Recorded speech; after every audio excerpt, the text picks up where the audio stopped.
India की hidden army जिसकी population Denmark की पॉपुलेशन से भी 2 गुना है। एक ही कंपनी में काम करने वाले लोगों की संख्या ब्राजील की मिलिट्री से भी ज्यादा है। उनके काम को इस तरह से समझते हैं, रात के 11 बजे आप मोबाइल उठाते हैं, एक ऐप खोलते हैं, सिर्फ एक क्लिक और स्क्रीन पर लिखा आता है your order is on the way. लेकिन असली सवाल ये है, कौन आ रहा है जिसका इंतजार आप कर रहे हैं? वो है कौन? ना वो किसी दफ्तर का स्थायी कर्मचारी है, ना किसी रजिस्टर में उसका नाम दर्ज है, न तय सैलरी, न कल की कोई गारंटी। चाहे बारिश हो, चाहे तेज गर्मी या अंधेरी रात या जाम से भरी हुई सड़कें, वो निकल पड़ता है एक ऐप के इशारे से। समय की बंदिश में रेटिंग के डर के साथ ऐसे लोगों को कहा जाता है गिग वर्कर। गिग यानी छोटा अस्थायी काम, आज है तो कल नहीं। ये वही लोग हैं जो आपका खाना पहुंचाते हैं, टैक्सी या बाइक चलाते हैं, ऑनलाइन छोटे छोटे काम करते हैं, प्रोजेक्ट के हिसाब से जिंदगी चलाते हैं। तो आज यही गिग वर्कर्स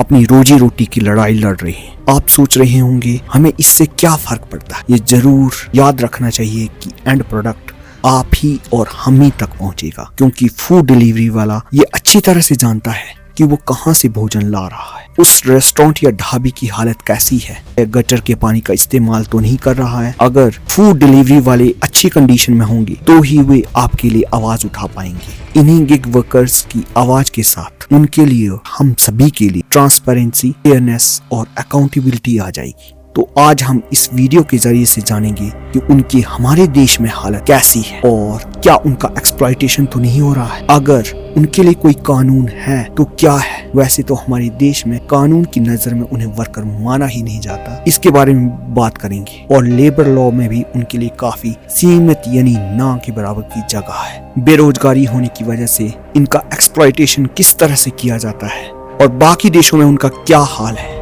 उन्होंने अपनी लड़ाई किस तरह लड़ी है, इसके बारे में भी हम चर्चा जरूर करेंगे इस वीडियो में, तो अंत तक बने रहिए। सबसे पहले बात करते हैं इनकी संख्या कितनी है। आपके शहर की चारों तरफ, चारों ओर, जगह जगह पहुंचकर आपको फूड डिलीवर करने वाले जैसे स्विगी और जोमेटो गिग वर्कर की संख्या लगभग 1 करोड़ से भी अधिक है। लगभग 2030 तक इनकी संख्या 3.5 करोड़ यानी 35 मिलियन के करीब पहुंच जाएगी। इनके बारे में बात करनी क्यों जरूरी है? क्योंकि हाल ही में क्रिसमस और न्यू ईयर के अवसर पर इन्होंने प्रोटेस्ट करने की कोशिश की ताकि आपकी अटेंशन उनकी तरफ जा सके और सरकार की अटेंशन उनकी तरफ जा सके और इनका एक्सप्लॉयटेशन से उन्हें छुटकारा मिल सके। जब प्रोटेस्ट शुरू हुई तो यूट्यूबर जैसे ध्रुव राठी ने भी इनका सीधा साथ दिया। इन ऐप से ऑर्डर ना करने का लोगों से रिक्वेस्ट की और साथ ही संसद से भी राघव चड्ढा जैसे कुछ नेताओं ने इनके लिए आवाज उठाई ताकि उनके अधिकार उन्हें मिल सके। चलिए जानते हैं कि उनके अधिकार क्या क्या हैं जिन्हें वे पाना चाहते हैं। उनके पास न्यूनतम वेतन यानी मिनिमम वेज का कानून भी नहीं है, ना ही उनके पास सोशल सिक्योरिटी फंड और ना ही प्रोविडेंट फंड जैसी कुछ सिक्योरिटीज है, ना ही उनके पास किसी प्रकार की मेडिकल फैसिलिटी अवेलेबल है, ना ही उनके लिए किसी प्रकार की एक्सीडेंटल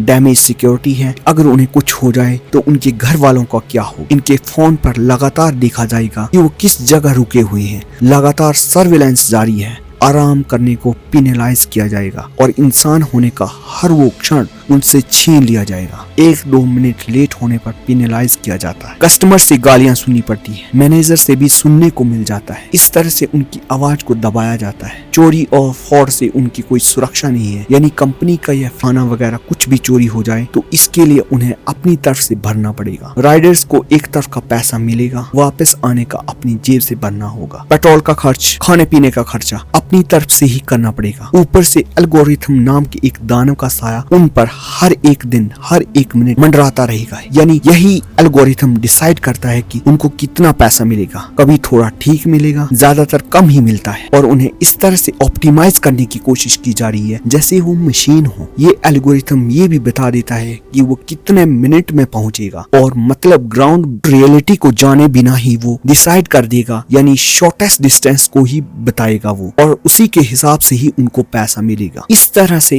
21वीं शताब्दी का ये दानव उनके लिए काफी खतरनाक है। 10 मिनट की डिलीवरी कागजों पर तो खत्म कर दी गई है, तब भी राइडर्स पर प्रेशर बनाया जाता है कि वे जल्द से जल्द डिलीवरी वर्क को पूरा करें और उन्हें ट्रैफिक के नियमों और लॉ एंड ऑर्डर को साइड में रखना पड़ता है। रोजाना की जिंदगी चलाने के लिए उन्हें ये भाग दौड़ करनी पड़ती है, नहीं तो वो मिनिमम भी नहीं कमा पाएंगे। सिग्नल वगैरह तोड़ना पड़ता है ताकि वो एल्गोरिथम के उस दानव को फॉलो कर सके। उनकी जॉब की अपर लिमिट ही 25 से 30 हजार है। इतना भी वो तब कमा पाते हैं जब कोई भी छुट्टी किए बिना पूरा महीना 12 से 15 घंटे काम करेंगे। अगर इसी बीच उन्हें कुछ हो जाए, एक्सीडेंट वगैरह, तो उनसे मरते मरते भी कहा जाएगा कि डिलीवरी को पूरा करें, नहीं तो पेनलाइज किया जाएगा और आईडी डीएक्टिवेट हो जाएगी। प्लेटफॉर्म इस तरह से डिजाइन किए गए हैं कि रिस्पॉन्सिबिलिटी प्रैक्टिकली प्लेटफॉर्म पर कभी आती ही नहीं है। दूसरी तरफ एक पब्लिक पॉडकास्ट में जोमेटो की लीडरशिप ने ये व्यू रखा कि सिस्टम लार्जली इंडिविजुअल एफर्ट पर बेस्ड है और सब कुछ कर्मा पर चल रहा है।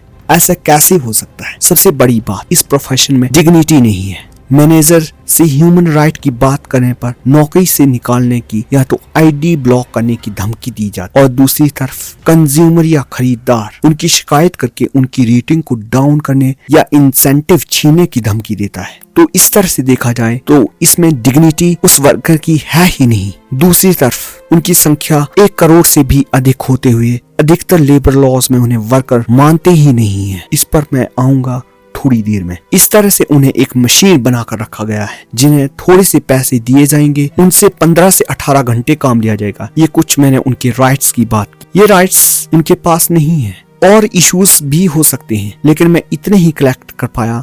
बाकी आप कमेंट में जरूर लिख दीजिएगा। आप सोचेंगे कि एज ए कंज्यूमर, खरीदार, आपको इस चीज से कोई फर्क नहीं पड़ता कि फूड डिलीवरी वालों की हालत कैसी है। लेकिन कुल मिलाकर देखा जाए तो फूड डिलीवरी वाले जिस रेस्टोरेंट या ढाबे से भोजन ला रहे हैं, क्या वे रेस्टोरेंट या ढाबे नाली या गटर का पानी छान कर तो नहीं इस्तेमाल कर रहे हैं। इसीलिए आपका जानना जरूरी है कि उनकी हालत कैसी है, तभी वे आपके हक की आवाज उठा पाएंगे। क्योंकि फूड डिलीवरी वाला अच्छी तरह से जानता है कि वो कहां से खाना ला रहा है। अगर फूड डिलीवरी वाले अच्छा वेतन पाते होंगे तो वो आपके हक के लिए, यानी अच्छे फूड के लिए, आपके लिए आवाज उठा सकता है। इसलिए आपकी भी जिम्मेवारी बनती है कि आप उनकी समस्याओं के समाधान के लिए अपनी आवाज उठाएं, नहीं तो अंत में बलि का बकरा तो आप और हम ही बनने वाले हैं। चीन ने इन सभी समस्याओं को किस तरह से सुलझाया है? चीन अपने नागरिकों को इस तरह की भी सुविधा दे रहा है कि जो फूड डिलीवरी वाला आपके घर में भोजन ला रहा है वो किस रेस्टोरेंट या ढाबे से ला रहा है। पहले हम बात कर लेते हैं हमारे देश में गिग वर्कर्स के लिए या फूड डिलीवरी पार्टनर्स के लिए क्या कानून है, उस पर बात कर लेते हैं। फूड डिलीवरी या पार्टनर्स की जो समस्याएं हैं, इनका हल का दायित्व हमारे संविधान में सरकार को दिया गया है, यानी राज्य या केंद्र सरकार इसके लिए कानून बना सकती है। अभी लेबर लॉज का काफी ढिंडोरा पीटा जा रहा है, जिसमें कहा जा रहा है कि हमने लेबर लॉज में काफी रिफॉर्म कर दिए हैं। वो रिफॉर्म करके हमने गिग वर्कर्स को भी जगह दी है। तो हम जानेंगे कि गिग वर्कर्स के लिए उसमें क्या जगह है, लेकिन इसका अंदाजा भी आपको बता दूंगा मैं इसके बाद ही। सरकार ने 4 लेबर लॉज के कोड में गिग वर्कर्स के लिए भी जगह दी है, तो पहली बार ही जगह दी गई है। इस पर तो सरकार की तारीफ की जानी चाहिए। इस कोड का नाम है सोशल सिक्योरिटी कोड 2020, जिसके तहत इन्हें सोशल सिक्योरिटी का अधिकार मिला है। सोशल सिक्योरिटी में सरकार उनके लिए योजनाएं ला सकती है। यह योजनाओं का पीरियड लंबा भी जा सकता है। इसमें स्वास्थ्य बीमा, दुर्घटना बीमा और पेंशन,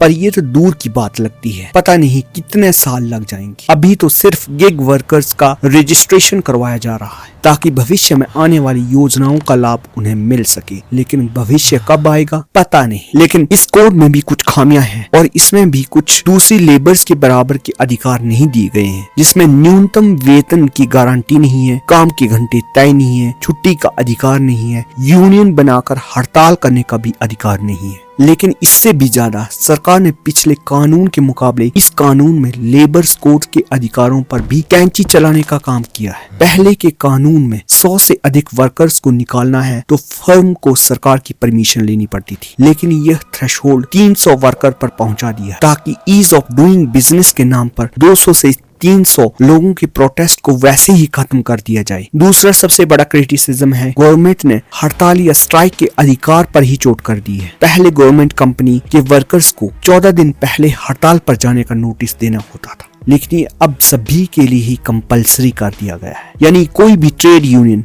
हड़ताल पर जाना चाहती है तो उन्हें 14 दिन पहले नोटिस देना पड़ेगा, जो कि कंपलसरी है। इसी पर कुछ बाकी ट्रेड यूनियन कह रही हैं कि इससे प्रोटेस्ट करने का राइट ही ठंडा हो जाएगा। दूसरी तरफ 10 से 20 मिनट डिलीवरी को भी बैन करने का इसमें कोई प्रावधान नहीं है। सरकार इसमें सोशल सिक्योरिटीज फंड का एक बहुत ही बड़ा ढिंडोरा पीटने की कोशिश कर रही है कि हम सोशल सिक्योरिटी फंड बनाएंगे और उसमें कंपनियां अपनी वार्षिक आय का 1 या 2% देंगी। सभी वर्कर्स को भुगतान किए गए से ज्यादा 5% डालने की बात कही गई है, जो भी इन दोनों में से कम हो। इसको इस तरह से समझते हैं कि जोमेटो की पेरेंट कंपनी इटर्नल लिमिटेड 2025 में 21,000 करोड़ कमाती है। लगभग 21,000 करोड़ की कंपनी का इस फंड में कितना पैसा जाएगा ये जानना भी जरूरी है, ताकि आपको सरकार के इस सोशल सिक्योरिटी के ढोंग का भी अच्छी तरह से पता चल जाए। लेबर कोड के हिसाब से इसमें 1 या 2%, अगर 2% भी मान लिया जाए तो 400 करोड़ तक बनता है। इसी लेबर लॉ का दूसरा सेगमेंट याद करेंगे तो कंपनी को लो ही पे करना है, यानी गिग वर्कर्स को भुगतान किए गए से ज्यादा 5% डालने की बात कही है, यानी जो भी इन दोनों कैप में से कम। अप्रोक्सीमेशन कैलकुलेशन इसी आधार पर बनाए इतना ही बन पाता है 80 से 100 करोड़।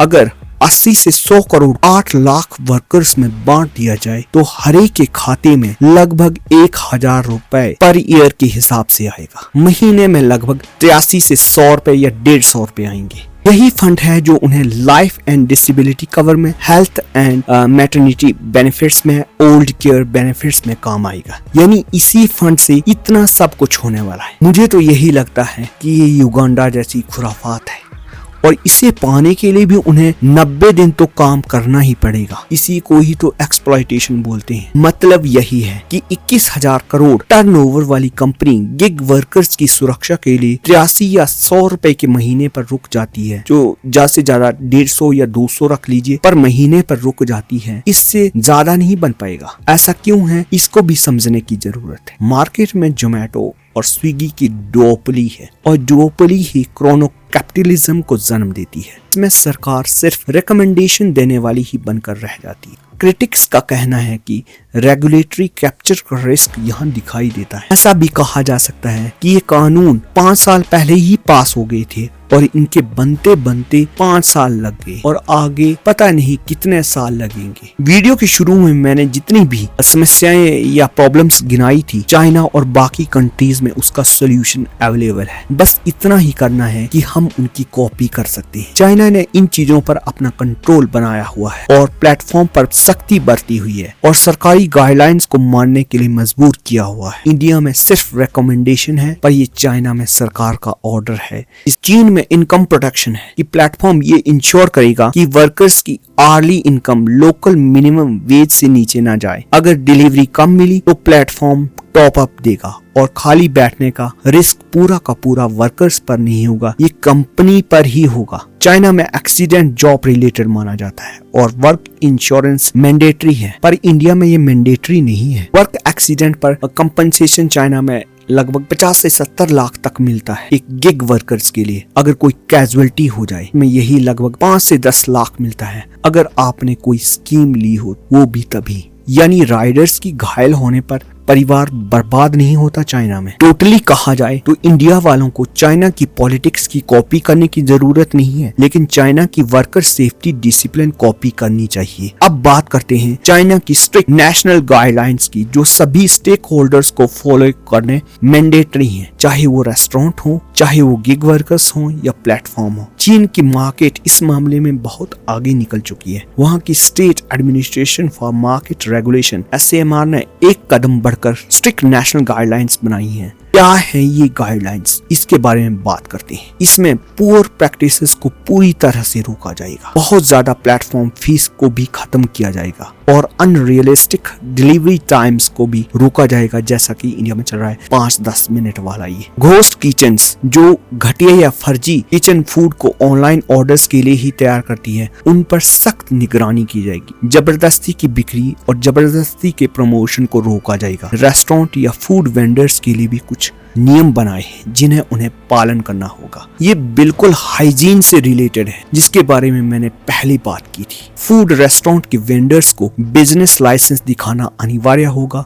किचन का वीडियो या लोकेशन भी टैग करनी होगी। जिन्होंने भी घोस्ट किचन्स खोले हैं, यानी घोस्ट किचन की कोई भी अनहाइजेनिक प्रैक्टिसेस नहीं चलेंगी। इंडिया में भी ऐसा ही होना चाहिए। इंडिया में फूड डिलीवरी कहाँ से आपका फूड ला रहा है कुछ पता नहीं है। इस चीज को भी इसी तरह से ठीक किया जा सकता है। अगर उस प्लेटफॉर्म पर रेस्टोरेंट की लोकेशन टैग होगी तो यूजर या खरीदार पता लगा पाएगा कि उसका खाना कहाँ से आ रहा है और कितना हाइजेनिक है। चाइना में प्लेटफॉर्म कंपनियों के लिए भी कुछ इंटरेस्टिंग लॉज बनाए हैं जिन्हें जानना बहुत जरूरी है। ऐसे ही कानून इंडिया में भी इम्प्लीमेंट करने की जरूरत है कि कोई भी प्लेटफॉर्म चीजों को घाटे में बेचकर दूसरे प्लेटफॉर्म या मार्केट रेट को डाउन नहीं कर सकती, क्योंकि इसमें बाद में मोनोपोली का खतरा बन जाएगा। फूड रेस्टोरेंट या फूड वेंडर्स को प्लेटफॉर्म पर अपनी प्रमोशन के लिए पार्टिसिपेट करने के लिए बाध्य नहीं कर सकते, यानी लीगली बाइंड नहीं है, और प्रमोशन का खर्च रेस्टोरेंट या वेंडर पर नहीं डाला जा सकता। फूड डिलीवरी के एल्गोरिथम को ग्राउंड की एक्चुअल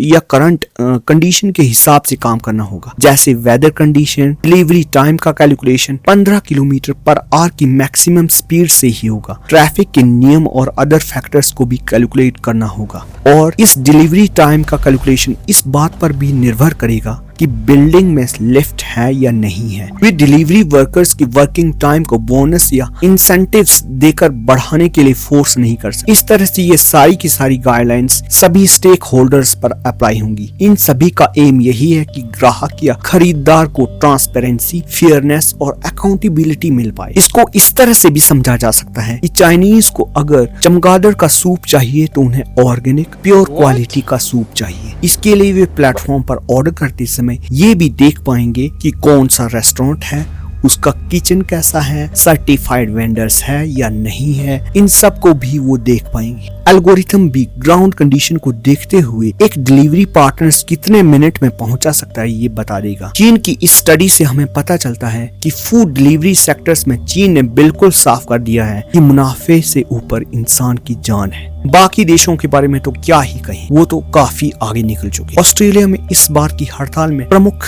मांग ये थी कि उनके पास ऑर्डर हो या ना हो, वर्किंग आवर्स में उन्हें ऑस्ट्रेलियन $40 यानी इंडियन करेंसी में 2040 रुपए पर घंटे के हिसाब से मिलने ही चाहिए। अमेरिका में भी डिलीवरी पार्टनर्स काफी अच्छा वेतन कमाते हैं। उन्हें काम हो या ना हो, प्रति घंटे के हिसाब से उन्हें पैसा मिलता है। तो इसी से पता चलता है कि डिलीवरी पार्टनर्स के मामले में ये देश कितने आगे निकल चुके हैं। भारत से बाहर दुनिया के कई देशों में वहाँ की प्लेटफॉर्म से खरीदने के मामले में आम लोगों की इतनी कॉन्शियसनेस आ गई है कि गिग वर्कर्स को लेकर जहाँ पर भी खरीदार यह मानने लगा है और जानने की कोशिश करता है कि क्या हम ऐसी जगह से भोजन या सामान ना मंगवाएं जहाँ पर उनके वर्कर्स का एक्सप्लॉयटेशन होता हो, यानी वे फेयरनेस, ट्रांसपेरेंसी और अकाउंटेबिलिटी की बात सोचते हैं। अगर विदेश में प्लेटफॉर्म वर्कर्स को लो वेजेस दी जाती हैं तो वहाँ के प्लेटफॉर्म को इसका खामियाजा भुगतना पड़ता है, क्योंकि लोग उनसे खरीदते नहीं हैं। ऐसी प्लेटफॉर्म अपने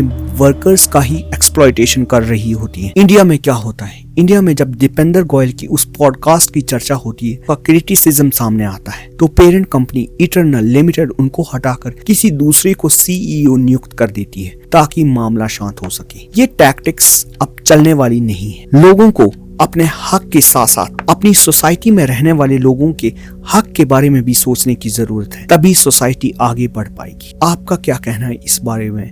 कमेंट में जरूर लिखिएगा और अपनी आवाज को उठाते रहिएगा। आपका एक कमेंट और आपका एक लाइक आपकी आवाज को कुछ दूर तक पहुंचाने में हमारा साथ देगा।